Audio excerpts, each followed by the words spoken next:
Moita demanda e pouca oferta, esta é a realidade coa que día a día se atopan as inmobiliarias da Boa Vila, o que significa que xa a comezos deste 2018 podemos afirmar que alugar en Pontevedra é unha tarefa difícil.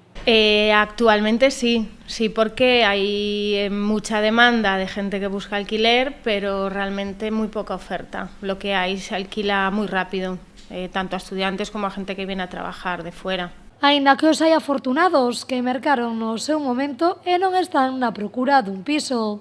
Yo soy de las afortunadas que compré. Que non me he visto na circunstancia de tener que alquilar. Que eu sou propietaria dun piso. E outros que tiveron sorte e atoparon un piso rápido e ben de prezo, algo pouco habitual. Lo encontró así rápido porque había bastantes y aún encontró uno que non era moi caro. O que máis se demanda a hora de alugar é unha decoración moderna e que estea ben situado. Bueno, se demanda que estén amueblados un poco modernos, porque hay mucho piso que tiene muebles muy antiguos, entonces la gente tampoco quiere meterse en cualquier cosa. Y que tengan garaje, ascensor principalmente, y que estén en buen estado. As zonas máis demandadas na actualidade son o centro da cidade, a Avenida de Vigo e a zona da Parda. Nesta zona, sobre todo os funcionarios.